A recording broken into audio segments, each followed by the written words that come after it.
doctora Máxima Méndez le estará respondiendo.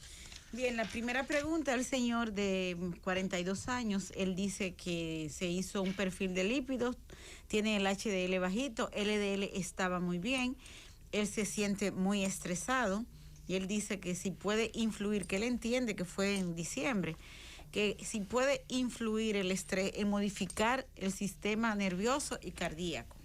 Muy bien. ¿Qué tú opinas de eso? Bueno, comenzando por la última parte de la pregunta, ciertamente las personas que están bajo mucho estrés, sabemos que en la actualidad el estrés constituye uno de los factores de riesgo más importantes para el desarrollo de enfermedad cardiovascular, y ciertamente el no descanso mantiene el sistema nervioso simpático activado y no permite que el sistema nervioso parasimpático, que es el que predomina durante el descanso y que favorece la reparación celular y que favorece la regeneración de los tejidos, pues entre en acción. Entonces, las personas estresadas y que duermen poco tienen mayor riesgo de eventos cardiovasculares, simple y llanamente. Y obviamente eso se va a traducir en que puede tener incluso hasta espasmos musculares, dolores articulares, porque no hay una reparación adecuada durante un sueño reparador, como su nombre lo indica. Pero volviendo entonces al HDL, que es la pregunta que él dice que tiene bajito en su perfil lipídico, pues ciertamente los niveles bajos de HDL se relacionan con mayor riesgo de eventos cardiovasculares, porque en el sistema, ¿verdad?, que tiene que ver con el colesterol, pues la parte anterogénica, que es mediada por el HDL, al estar disminuida, favorece que el colesterol malo se deposite con mayor libertad en las arterias. Aunque lo tenga bajito, como lo tiene disminuido. Lo ideal es que lo tenga, si es un hombre, por encima de 50 miligramos por decilitro. Las mujeres deben tenerlo por encima de 40.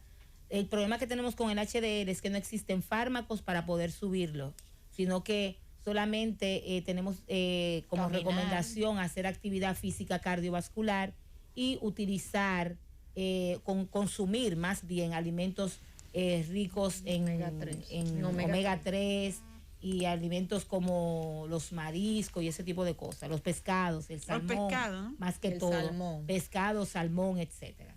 Sí. La señora dice que le diga su diagnóstico. Botón aórtico ateromatoso. Sí, es parecido a lo que hablamos ahorita. Exactamente, lo que estábamos hablando hace unos minutos. Las personas, a medida que van envejeciendo, envejece su vasculatura, sus arterias, y hay una mayor tendencia a depositarse grasa en estas, y la aorta suele ser uno de los targets, de los objetivos en los cuales más acontece eso, porque la arteria aorta, que corrijo, no es una vena como cree el pueblo, porque hay que saber que existen aorta. Dos sistemas de circulación, las venas y las arterias, que diferencia una de la otra, que las arterias llevan oxígeno, sangre con oxígeno, y las venas llevan sangre sin oxígeno hacia el sistema cardiovascular. Entonces, en el paciente que tiene, que ya está haciendo envejecimiento vascular, que es hipertenso, pues la arteria aorta maneja mucha presión, y entonces hay una mayor tendencia a haber fricción e inflamación en esa zona, y puede haber depósito de placas de colesterol con mayor frecuencia. Y se torna prominente, como bien. Y se tornan prominentes, por lo mismo, sobre todo si el paciente es hipertenso, crónico y está descontrolado. Sí. Y añoso, obviamente. Bien, el señor es vegano, dice que se hizo una cirugía y que en los controles que le hicieron, el colesterol y los triglicéridos estaban bien altos. ¿Pero vegano de La Vega o no, de La Vega? No, de La Vega. Sí, porque yo estaba ya pensando en otra cosa. De la que no consumía carne animal. Ciudad de La Vega. Okay. Él dice que cuál es la causa de que su colesterol y triglicéridos estén altos. Bueno, en una persona que después de hacer un levantamiento de cuál es su histórico alimenticio durante el día, no se evidencia que tenga una dieta rica en grasa de origen animal, que es la fuente principal que suele elevar los niveles de colesterol, pues hay que verificar si ese paciente no tiene una condición conocida como hipercolesterolemia familiar, que está determinada genéticamente a que haya una tendencia a que no haya un metabolismo adecuado del colesterol, y esos pacientes, a pesar de tener una dieta saludable, pues tienen elevación de los niveles de colesterol. Usualmente para nosotros llegar a ese diagnóstico, parte de los cuestionamientos que hacemos es el histórico familiar, porque suele haber un historial en la familia de elevación de colesterol, y si los niveles de colesterol LDL superan los 190 miligramos por decilitro, o el colesterol total está por encima de 300 miligramos por decilitro. Eso ya. Máxima, también es bueno aclarar, o sea, a las personas creen que lo del colesterol y triglicéridos solamente las grasas. Para los triglicéridos debemos de puntualizar los carbohidratos.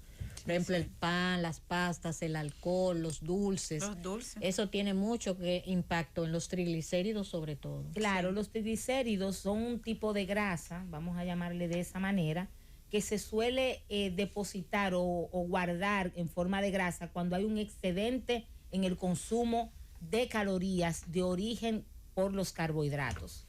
Entonces el organismo lo guarda en forma de triglicéridos y aumenta el tamaño también de los adipocitos, que son las células grasas de nuestro organismo, y entonces de ahí comienza a aparecer la barriguita cervecera, se comienza a inflamar el hígado, aparece cierto dato de resistencia a la insulina que también va a favorecer que aumenten los triglicéridos. Pero ciertamente una dieta rica en carbohidratos suele ser una de las causas más frecuentes de elevación de los niveles de triglicéridos, además de que aquellos pacientes que consumen alcohol de manera excesiva también tienen una mayor tendencia a elevar los niveles de triglicéridos. Ok. La señora de Santo Domingo Este dice que ella, el lado derecho del pie, sobre todo uno de los dedos, se le pone negro, y que ella tiene calambre en todo el cuerpo y que le ha salido el colesterol HDL y el LDL alto, los dos. Bueno, ambos habría que ver, ciertamente, si el HDL está alto, pero por los datos que ella está dando, aparentaría que la señora tiene algún trastorno en la circulación arterial periférica. Usualmente cuando hay placas de colesterol en las arterias de las piernas, que es lo que se traduce como enfermedad arterial periférica, pues puede haber trastornos en la circulación que se van a manifestar dependiendo de la localización de la placa de colesterol, con dolor en la pantorrilla, por eso le preguntábamos si tenía, o puede haber un problema ya de circulación a nivel un poco más distal. Pero es muy raro que ella tenga tan localizado como ese cambio de color. Claro. Habría que ver otros factores, habría que ver los niveles glicémicos de esta señora, ver si no es que está haciendo un pie diabético. Ya no mencionó en ningún momento la diabetes, pero puede suceder. Por eso al momento de su llamada preguntaba a la mesa si querían hacerle alguna otra preguntita. Sí, se le preguntó. Ella no lo enfatizó porque ella está muy bien documentada, es porque aparentemente está normal. Sí. Pero a esta paciente le conviene hacerse un Doppler arterial para evaluar la perfusión de sus arterias, claro, la circulación.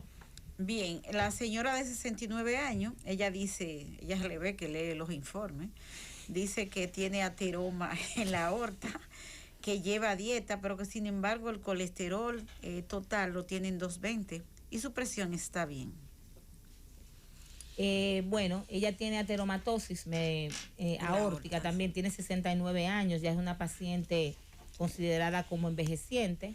Entonces, estos pacientes creen muchas veces que están teniendo una dieta adecuada, subvaloran la actividad física, la misma dieta, porque no es unos niveles tampoco que son exagerados lo que ella está manejando. Habrá que ver las fracciones, habrá que ver cuánto tiene de LDL, pero ya tiene enfermedad vascular, que es la ateromatosis, y por ende ella tiene criterios clínicos. Claro, hay que tener cuidado con el paciente envejeciente, porque en el paciente envejeciente, sobre todo el octogenario, existe una relación inversa, doctora Ileana y doctora Almonte, en los beneficios de la reducción de los niveles de colesterol. Se ha relacionado con mayor mortalidad la reducción abrupta de niveles de colesterol en el paciente ya envejeciente. Eso ha quedado demostrado, y de hecho las guías son muy cuidadosos, no somos tan intensos al momento de bajar los colesteroles en esos pacientes. ¿Cuál es el nivel? No existe como un nivel específico, pero no te recomienda la alta intensidad. Recordarle o decirle a nuestro público que la alta intensidad terapéutica lo que busca es la reducción del colesterol que nos llega a la consulta de más de un 50% como meta terapéutica. Pero en esos pacientes hay que evaluar otras cosas al momento de nosotros tomar esa decisión, porque se suele correlacionar con eventos cerebrales de tipo hemorrágico que no se ha aclarado bien el mecanismo, no se conoce claramente, por eso se es muy cuidadoso.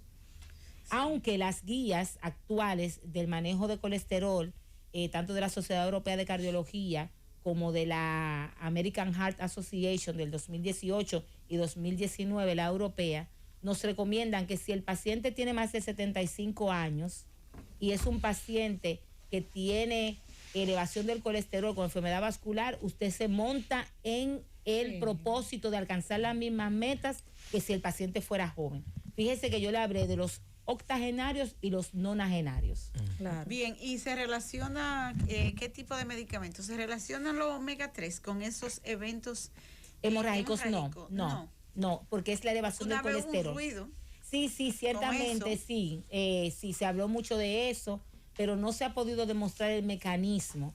Sabemos que los ácidos grasos omega 3 tienen poder antiinflamatorio y que tienen capacidad para poder de alguna forma mejorar la circulación, pero no estamos hablando de los niveles de triglicéridos ni la relación con los omega 3, específicamente el colesterol, interesantemente. ¿Y qué tipo de omega 3 usted recomienda? Porque...